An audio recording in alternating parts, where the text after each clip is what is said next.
Assalamualaikum warahmatullahi wabarakatuh. Saya Hilmiatus Soleha NIM-T 2019-1062. Saya dari kelompok 9 ingin membahas materi mengenai pengembangan bahan ajar akidah akhlak. Jadi, pertama saya akan membahas mengenai definisi bahan ajar itu sendiri.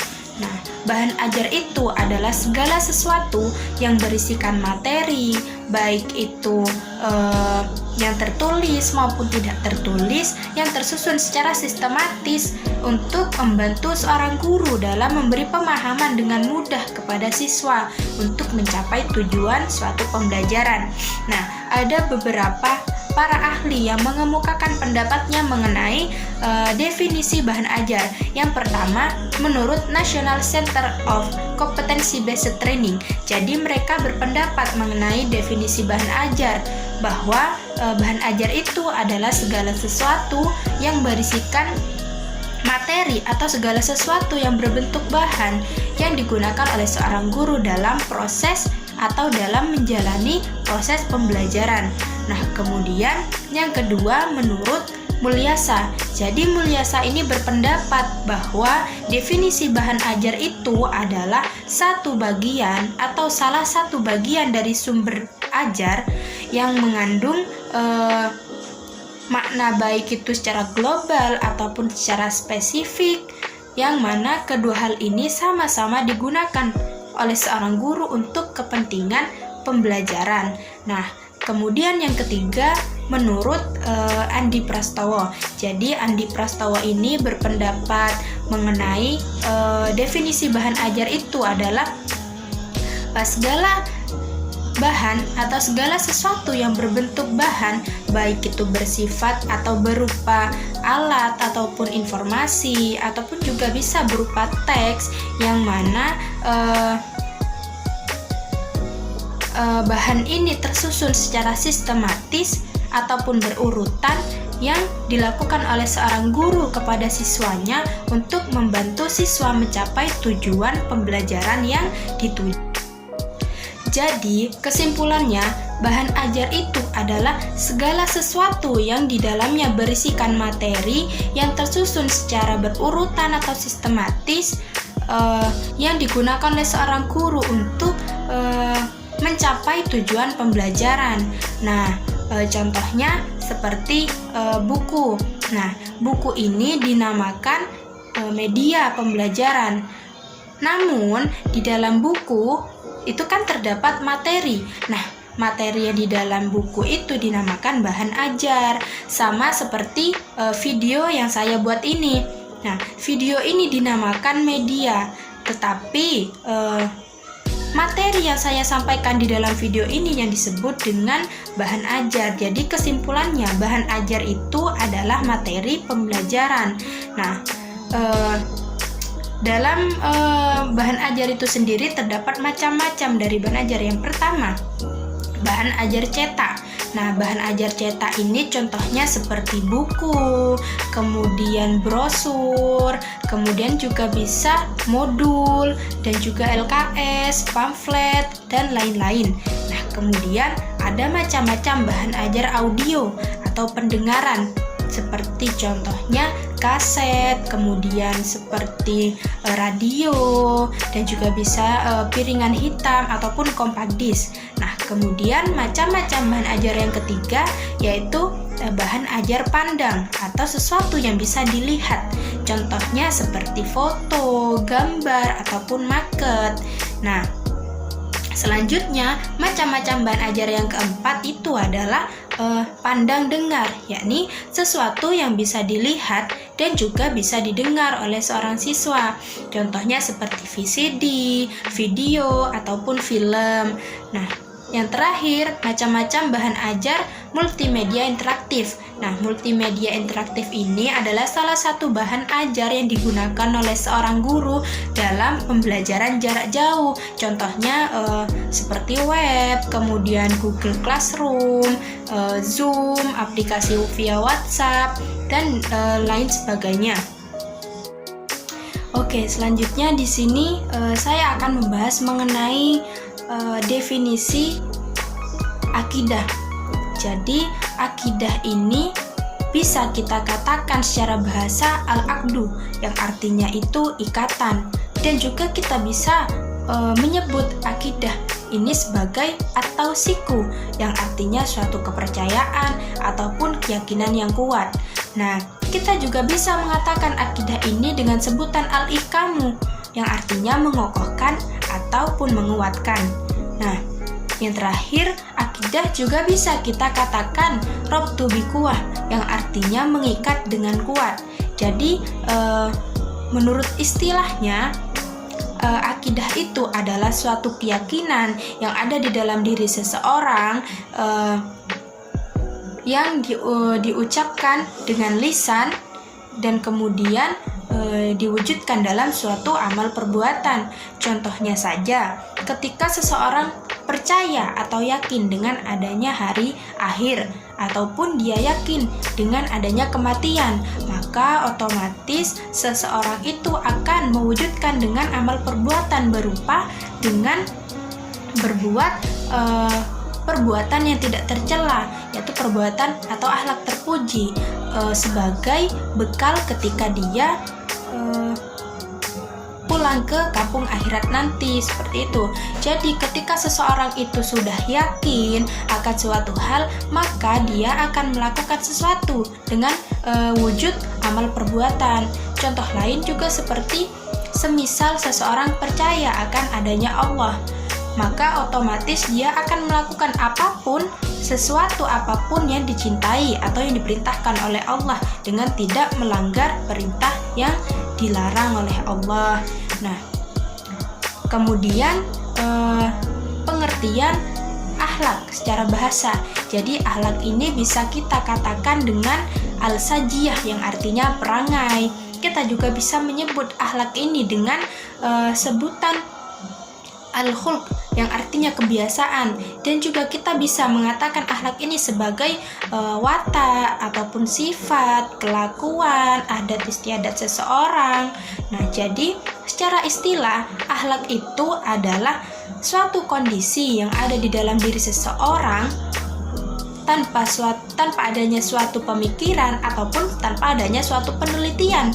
Contohnya, semisal seseorang dalam kesehariannya itu suka mengumpat, maka setiap harinya yang dia lakukan adalah mengumpat.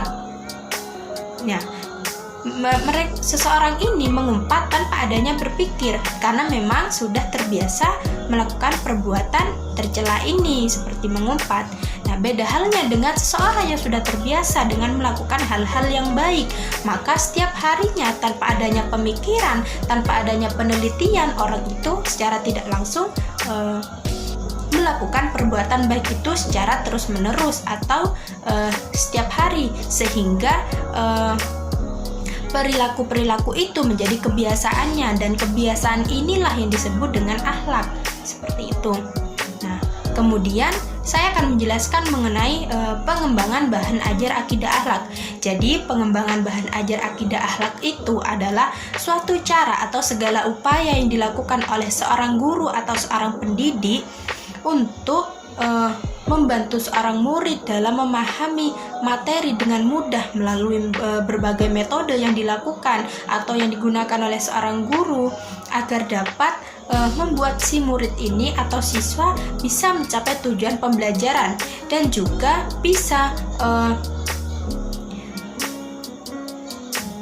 bisa menumbuhkan atau menciptakan kepribadian dalam diri siswa agar memiliki keimanan dan ketakwaan yang kuat, kemudian agar memiliki akhlak yang baik dan menjauhi akhlak yang buruk, seperti itu.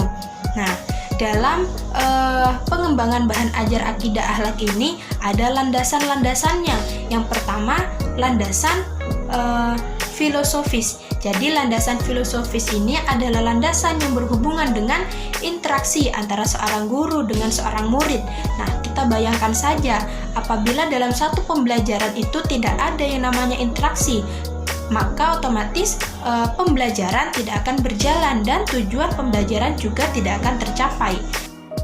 Kemudian yang ketiga ada yang namanya landasan psikologis. Jadi landasan psikologis ini adalah landasan yang berhubungan dengan kepribadian siswa. Jadi ketika seorang guru ingin memulai atau melakukan kegiatan pembelajaran, maka alangkah lebih baiknya seorang guru ini harus memahami betul-betul masing-masing karakter dari siswa, kemudian minatnya seperti apa, kemudian sifatnya seperti apa, dan siswa ini menyukai metode yang seperti apa. Itu memang harus betul-betul dipahami oleh seorang guru.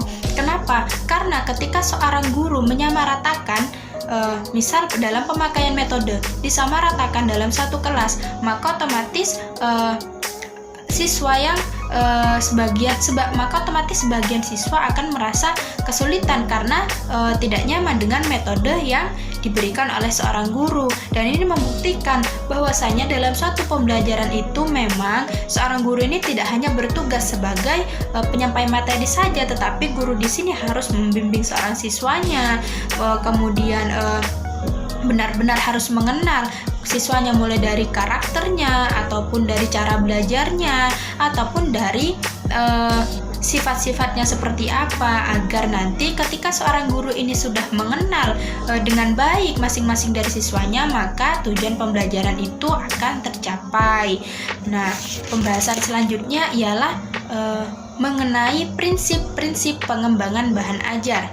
Jadi dalam mengembangkan bahan ajar akidah akhlak itu ada prinsip-prinsip yang harus diperhatikan. Yang pertama, mulai dari yang mudah untuk memahami yang sulit. Nah, dalam suatu pembelajaran, ketika seorang guru ingin pertama kali melakukan atau melaksanakan pembelajaran, maka yang diberitahukan oleh seorang guru ini adalah dasar-dasarnya terlebih dahulu. Karena tidak mungkin ketika seorang guru baru pertama kali memulai pembelajaran atau proses pembelajaran, kemudian seorang guru ini menyuruh siswanya untuk praktek tanpa mengetahui teorinya terlebih dahulu. Nah, hal ini akan menyebabkan siswa merasa kesulitan dalam suatu proses pembelajaran yang dilakukan, sehingga tujuan pembelajaran atau kompetensi di dalam rencana pembelajaran tidak tercapai, seperti itu. Kemudian yang kedua adalah prinsip mencapai tujuan secara bertahap. Contohnya semisal dalam suatu pembelajaran itu kan memang ada tujuannya. Nah, misalkan dalam tujuannya itu ada 5 poin, dimulai dari nomor 1 sampai 5. Tetapi seorang guru ini menyuruh siswanya untuk langsung melangkah ke nomor 5, tidak nomor 1, 2, 3, 4 terlebih dahulu. Nah, ini akan menyebabkan seorang siswa ini bisa malas belajar, kemudian tidak terdorong untuk semangat dalam sekolah, kemudian tidak termotivasi untuk semakin mencapai tujuan belajar, karena tujuan yang ingin ditempuh oleh seorang guru ini tidak secara bertahap atau melainkan langsung, seperti itu. Nah, kemudian yang ketiga adanya pemberian umpan balik positif. Nah, umpan balik positif ini adalah keuntungan yang bisa diambil oleh siswa dalam proses pembelajaran. Contohnya saja seperti dengan adanya ujian akhir semester ataupun ulangan tengah semester. Nah, dalam ulangan ini seorang siswa ini kan ketika ingin melakukan ujian, maka dia akan belajar dengan giat ketika berada di rumah. Nah, ini yang dinamakan keuntungan atau umpan balik positif. Keuntungannya apa? Keuntungannya siswa bisa mengasah otaknya, tidak seperti biasanya. Jika seperti hari-hari biasa siswa ini tidak belajar, maka dengan diadanya ujian akhir semester atau ulangan harian ataupun ulangan tengah semester, siswa ini akan belajar dengan giat, akan belajar dengan keras dan berusaha memahami materi-materi yang disampaikan atau yang sudah diberikan oleh seorang guru kepada siswanya. Nah, Kemudian setelah adanya ujian diadakan remedi. Nah, ini justru akan semakin memberikan umpan balik positif atau keuntungan kepada siswanya. Jadi yang dinamakan umpan balik positif di sini adalah keuntungan yang diperoleh oleh siswa, seperti itu. Nah, kemudian pada poin keempat adanya motivasi belajar yang tinggi. Jadi dalam belajar dan mengajar atau dalam pembelajaran, pasti seorang guru ini tidak hanya sebagai fasilitator saja, tidak hanya bertugas sebagai penyampai materi saja, tetapi seorang guru di sini harus memberikan motivasi kepada siswa agar siswanya ini lebih semangat lagi dalam belajar, agar siswanya ini lebih giat lagi dalam belajar, seperti itu. Karena motivasi di sini memang tujuannya mendorong siswa untuk memberikan semangat kepada siswa agar semakin semangat dalam mencapai tujuan pembelajaran atau tujuan yang ada di dalam kompetensi. Nah, kemudian poin yang terakhir ialah mengetahui hasil yang dicapai. Nah, biasanya ketika seorang guru sudah menginjak 2 minggu misal dalam suatu pembelajaran atau proses pembelajaran, pastinya di sana ada yang namanya rapot atau rapotan sisipan.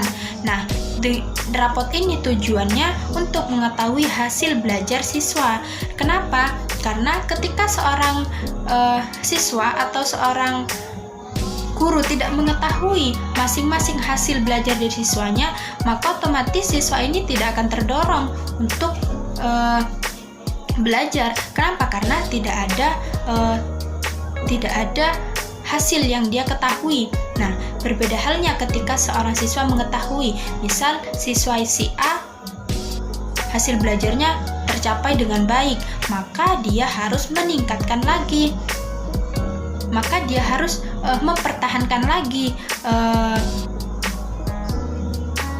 sistem belajarnya. Kemudian siswa B ini adalah siswa yang bisa dikatakan sebagai siswa yang tidak atau belum mencapai tujuan belajar.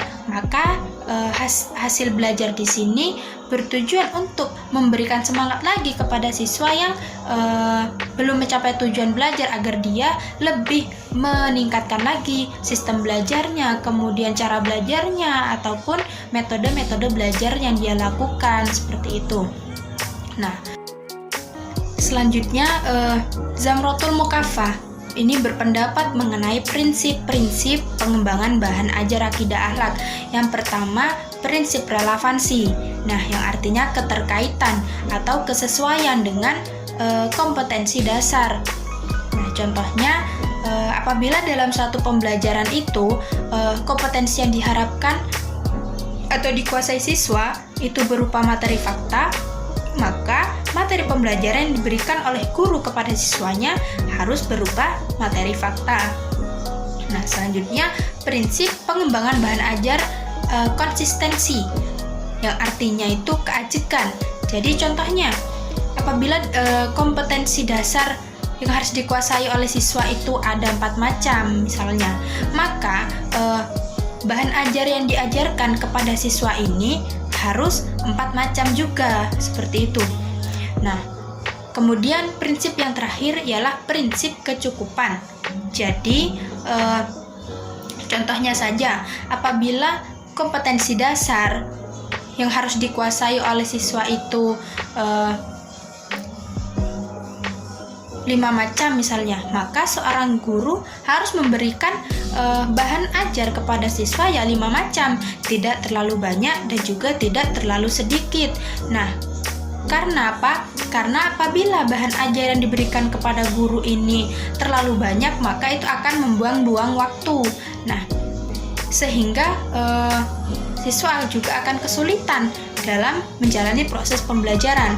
Nah, apabila bahan ajar itu terlalu sedikit, maka seorang siswa di sini akan merasa kesulitan karena bahan ajar yang diajarkan oleh seorang guru kepada siswanya itu tidak sama dengan kompetensi dasar, seperti itu. Maka otomatis siswa ini akan akan kesulitan juga. Nah, kemudian selanjutnya pembahasan mengenai prinsip penyusunan bahan ajar. Nah, dalam suatu bahan ajar itu seorang guru harus menyusun bahan ajarnya, maka perlu diperhatikan prinsip-prinsipnya. Yang pertama, menyusun materi sesuai dengan kompetensi yang akan dicapai oleh siswa. Contohnya, misalkan di dalam standar kompetensi itu siswa dituntut untuk menjelaskan mengenai pengertian Asmaul Husna dan menghafal Asmaul Husna. Maka materi yang diajarkan oleh seorang guru ini harus berupa definisi Asmaul Husna dan juga menjelaskan beberapa materi yang berkaitan dengan Asmaul Husna. Nah, contoh yang kedua, prinsip yang kedua harus memenuhi yang namanya prinsip kontinuitas. Jadi, kontinuitas ini artinya berkesinambungan atau berhubungan. Misal contohnya, dalam ketika kita menginjak di bangku MTS kelas 1 misal, di sana kita belajar mengenai pengertian Asmaul Husna. Nah, ketika kita berada di bangku kelas 2, nah, kita juga mendapat materi mengenai Asmaul Husna, tetapi tidak seluas seperti materi Asmaul Husna di kelas 1. Nah, ketika kelas 3 kita mendapat materi lagi tentang Asmaul Husna. Nah, di kelas 3 ini bedanya materinya itu disertakan dengan contoh-contohnya. Nah, ini yang dinamakan berkesinambungan atau berhubungan. Jadi antara kelas 1, kelas 2, kelas 3 MTS, materi Asmaul Husna itu tetap didapat seperti itu. Nah, kemudian yang terakhir, prinsip penyusunan yang sistematis. Jadi dalam menyusun bahan ajar itu harus sistematis ataupun berurutan, karena seperti yang saya bilang tadi, apabila dalam suatu penyusunan atau dalam bahan ajar itu tidak sistematis, maka otomatis siswa akan kesulitan. Misalkan ada 5 poin. Nah, dari dalam 5 poin ini poin pertama ada pengertian akidah, kemudian yang kedua ada pengertian akhlak, ada macam-macam akidah akhlak. Nah, kemudian seorang guru mengacak penyusunan bahan ajarnya. Misal yang pertama langsung menyuruh atau memerintahkan siswanya untuk menjelaskan macam-macam akidah, macam-macam akhlak tanpa mengetahui terlebih dahulu pengertian dari akidah dan akhlak. Seperti itu, maka siswa akan mengalami kesulitan dalam suatu pembelajaran gitu. Kemudian yang terakhir ialah langkah-langkah dalam pengembangan akidah akhlak. Jadi dalam mengembangkan akidah akhlak itu seorang guru harus melewati langkah-langkah atau prosedur-prosedur yang ada di dalam pengembangan itu sendiri. Yang pertama, seorang guru harus mengidentifikasi standar kompetensi dan kompetensi dasar. Nah, di dalam standar kompetensi dan kompetensi dasar ini meliputi aspek afektif atau sikap. Jadi, materi pembelajaran yang diajarkan kepada siswa itu berupa materi yang disesuaikan dengan ranah afektifnya atau sikap dari peserta didik, seperti emosi dan juga perasaan dari peserta didik, minat, bakat, ataupun sikap, apresiasi dari peserta didik, atau penyesuaian diri yang meliputi rasa dan juga penghayatan ataupun pemberian respon, penerimaan atau penilaian seperti itu.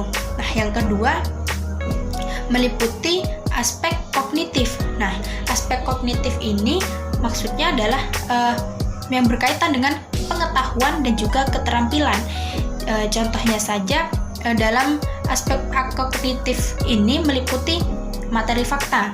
Materi fakta ini contohnya seperti nama objek, kemudian nama tempat, peristiwa atau nama orang. Contohnya pada tanggal 17 Ramadan adalah hari diturunkannya Al-Quran yang disebut dengan Nuzulul Quran. Nah, ini merupakan materi fakta karena memang pada sejarahnya itu Al-Quran turun pada tanggal 17 Ramadan. Nah, kemudian ada materi konsep.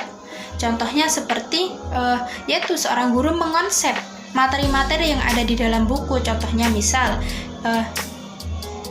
hadis terbagi menjadi 3, misal hadis sahih, hadis dhaif, hadis hasan. Nah itu kan ada merupakan suatu konsep seperti itu. Nah kemudian dalam aspek kognitif ini meliputi juga materi prinsip seperti adanya dalil, rumus, paradigma ataupun teori. Contohnya misal di dalam menuntut ilmu ada dalilnya, yaitu thalabul ilmi faridatu ala kulli muslimin. Nah itu yang dimaksud dengan materi prinsip karena berhubungan dengan dalil. Nah selanjutnya materi prosedur. Contoh yaitu materi prosedur itu berisikan langkah-langkahnya. Misal rukun-rukun sholat seperti apa, tata cara zakat seperti apa, prosedur puasa seperti apa, syarat-syarat orang dalam menyolatkan jenazah seperti apa. Nah itu masuk ke dalam kategori aspek kognitif materi prosedur. Nah kemudian yang terakhir yaitu aspek psikomotorik. Nah, kemudian langkah-langkah pengembangan bahan ajar yang kedua ialah menganalisa sumber belajar. Nah, menganalisa sumber belajar ini sangat penting karena apabila sumber belajarnya itu baik dan kejelasannya itu diketahui, maka tujuan belajar dan juga proses pembelajaran itu akan berlangsung dengan baik juga. Nah, analisa sumber belajar ini meliputi seperti susunan tampilannya yang menarik sehingga mudah dimengerti oleh siswa, menarik minat siswa, menarik perhatian siswa, seperti itu. Kemudian yang kedua meliputi bahasa yang mudah dipahami. Jadi bahasa dalam sumber belajar itu dikatakan baik apabila mudah dipahami, seperti itu, tidak menggunakan bahasa baku. Nah, kemudian ketiga menguji pemahaman siswa. Jadi dalam sumber belajar itu ada yang namanya menguji pemahaman siswa. Nah, kemudian yang keempat materi bersifat instruksional atau ada penjelasan atau penguraiannya. Misal dalam suatu pembelajaran akidah akhlak mengenai Asmaul Husna, misal dibuatlah peta konsep. Nah, di peta konsep hanya tertulis pengertian akidah. Maka di situ dalam sumber belajar harus ada yang namanya sifat instruksional atau penjelasan penguraiannya. Akidah ini seperti ini. Nah, seperti itu. Kemudian yang keempat, langkah-langkah pembelajaran akidah akhlak yakni menentukan atau pemilihan bahan ajar. Nah, dalam suatu pembelajaran alangkah baiknya seorang guru ini harus pintar-pintar memilih bahan ajar. Karena ketika bahan ajar ini baik ataupun bahan ajar ini sumber-sumbernya itu jelas diketahui, maka nantinya akan membuat si peserta didik ini semakin terdorong, semakin semangat lagi dalam belajar karena bahan ajar yang dia pelajari atau materi yang dia pelajari itu diketahui dengan jelas sumbernya, seperti itu. Nah, kemudian yang keempat atau materi yang terakhir, menyusun peta bahan ajar. Nah, dimaksud dengan peta bahan ajar ini seorang guru itu membuat peta konsep. Nah, misal yang pertama dikonseplah pengertian Asmaul Husna, misal dikonsep. Nah, kemudian Asmaul Husna ini ada 99. Nah, dikonsep lagi ke bawah mulai dari Ar-Rahman, Ar-Rahim dan sampai ke bawah sampai terakhir. Nah, itu merupakan yang dinamakan dengan menyusun peta bahan ajar. Ya, dimaksud peta bahan ajar ini yaitu kesimpulannya yaitu membuat peta konsep. Nah, saya kira hanya itu yang bisa saya sampaikan. Kurang lebihnya mohon maaf. Wassalamualaikum warahmatullahi wabarakatuh.